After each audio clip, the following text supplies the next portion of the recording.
Hello दोस्तों, जावा की class को हम कंटिन्यू करते हुए आज ऑपरेटर पढ़ रहे थे, जिसमें प्रीवियस क्लासेस में हमने arithmetic operator, logical operator, relational operator देखा था। आज हम असाइनमेंट ऑपरेटर की बात करते हैं।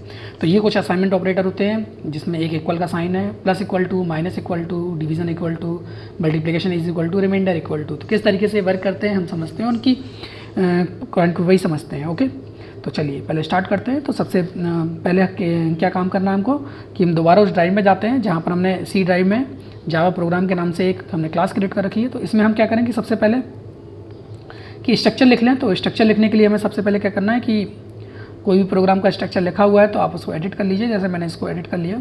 ओके, और टाइम सेव करने के लिए थोड़ा सा, और इसको अब बेसिकली हम क्या चीज़ पढ़ने जा रहे हैं, हम पढ़ने जा रहे हैं relational, logical and assignment operator. तो हमने इसका नाम दे दिया मेंट ऑपरेटर असाइनमेंट। ओके, OPR लिखना चाहे तो लिख सकते हैं, वैसे कोई ज़रूरत नहीं है, आप अपनी सूटेबिलिटी के हिसाब से आप काम कर सकते हो। OPR कर दिया हमने, ठीक है।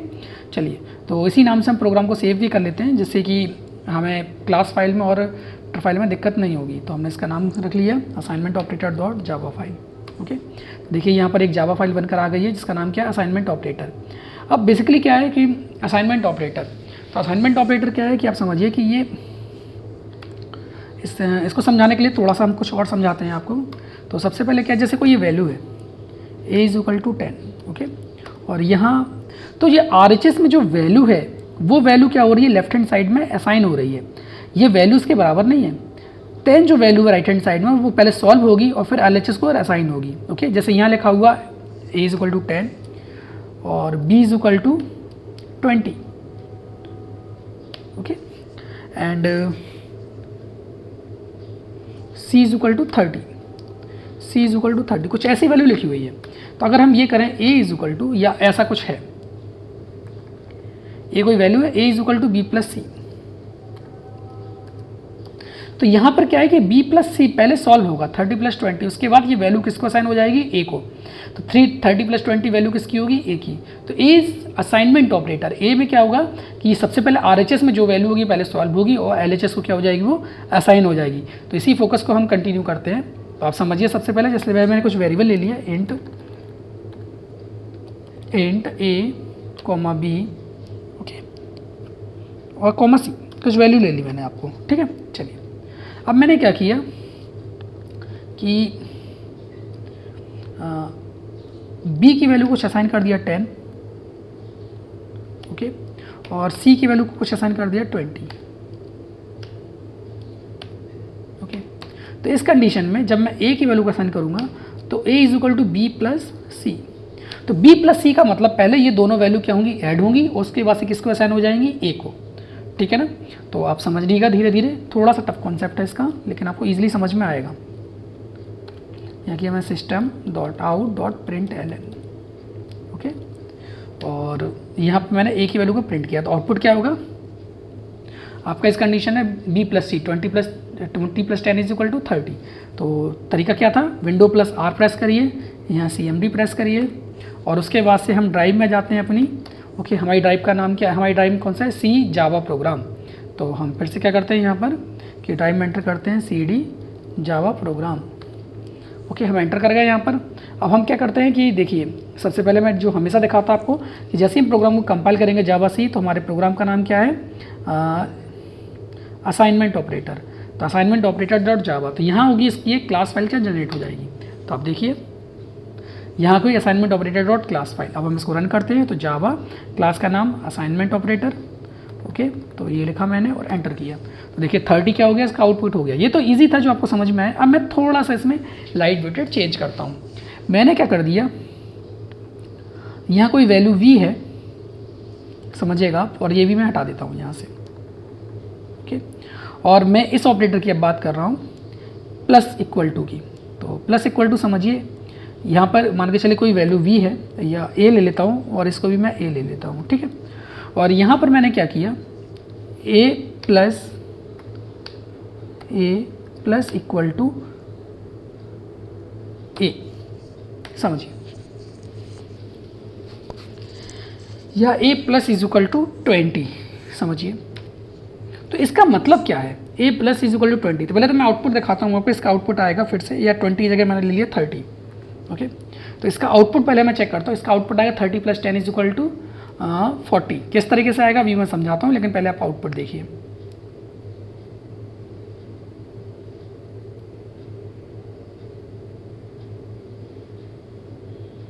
क्या बोल रहा है यहाँ पे, कुछ एरर साइन कर रहा है, देखते हैं हम इस एरर को। ओके, सेमी कॉलन लगाना है, तो ये सेमी कॉलन लगाना हम भूल गए। हर लाइन क्या नाम है जो इसके अंदर होती है वो सेमी कॉलन से क्या होती है, टर्मिनेट होती है। ओके, चलिए तो हम दोबारा कंपाइल करते हैं प्रोग्राम को। ओके, थोड़ा ऊपर दिखाता हूँ मैं आपको। तो आउटपुट क्या आया, 40। अब 40 किस तरीके से आया, इस लाइन को अगर हम समझें तो ये लाइन का मतलब बेसिकली क्या है, इसका मतलब सिंपल सा ये है कि a is equal to a plus 30। इस लाइन का ये मतलब है, जैसे मैं इसको हटा दूं, a प्लस 30 मतलब क्या, जो 30 है वो a की वैल्यू में क्या हो रही है, चेंज हो रही है, और फिर a वेरिएबल अपने आप में चेंज हो जा रहा है। a is equal to a plus 30, तो इसका मतलब क्या हुआ कि a की वैल्यू कितनी थी पहले, 10, 10 + 30 इज इक्वल टू 40। ओके, मैं कुछ दूसरा वेरिएबल लेता हूँ फिर समझाता हूँ आपको। ओके, जैसे यहाँ लिखा हुआ है a is equal to a plus is equal to a minus 10, समझिए a माइनस 10, और यहाँ लिखा हुआ है 20। ओके, तो देखिए a की वैल्यू पहले कितनी है, 20, तो यहाँ हुआ 20। ओके, यहाँ क्या हुआ, a is equal to a plus, इस पूरी लाइन का क्या मतलब है समझिए आप, a is equal to a plus, a is equal to a plus, मतलब a प्लस का मतलब 20 plus 20 minus 10, 20 minus 10, got it. तो 20 माइनस 10 कितना हो गया आपका, 10, और 10 + 20 कितना हो गया, 30, गॉट इट। तो दीज आर द आउटपुट। तो हम इसको समझते हैं फिर से।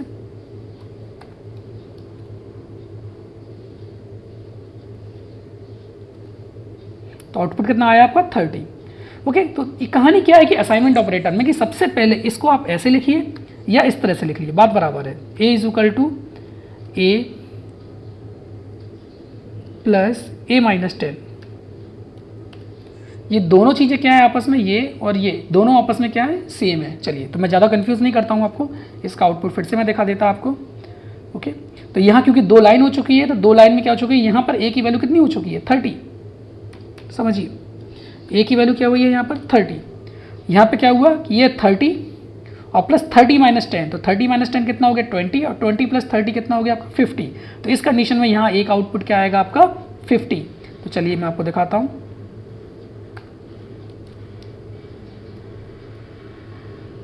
पहले CLS किया मैंने,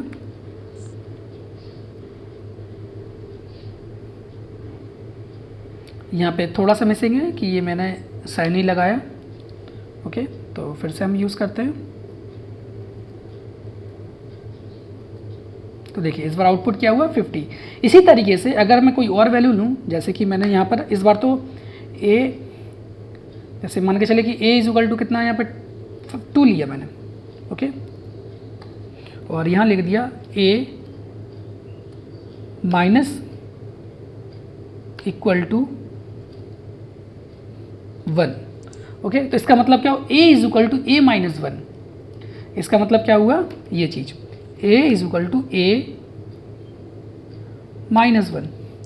ओके, तो a की वैल्यू कितनी है, 2, और a की वैल्यू कितनी है, जहाँ 2 हुई और 2 में से 1 गया तो 1। इस तरीके से इसकी वैल्यू क्या हो गई, चेंज हो गई। तो आप समझिए, मैंने यहाँ पे लिखा हुआ a minus is equal to 1। Okay, तो इस कंडीशन में इसका आंसर क्या होगा, 1।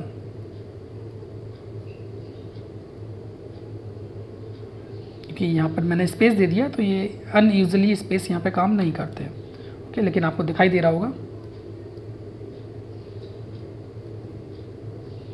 तो देखिए 1 हो गया। अगर मैं इसकी जगह लिखूँ क्या, जैसे मान के चलिए 20 है और यहाँ मैंने 10 लिख दिया, तो a is equal to a minus 10, तो 20 माइनस 10 कितना हो गया, 10। तो इस कंडीशन में आउटपुट क्या होगा आपका, 10। Got it. चलिए, तो अब मैं आपको दिखाता हूँ मल्टीप्लाई। जैसे मैंने इसकी जगह कर दिया multiply. Okay, a multiply is equal to 10, इसका मतलब a is equal to a into 10, इसका मतलब क्या हुआ a is equal to a into 10, a की वैल्यू कितनी है 20 और 20 इंटू 10 कितना हो गया 200।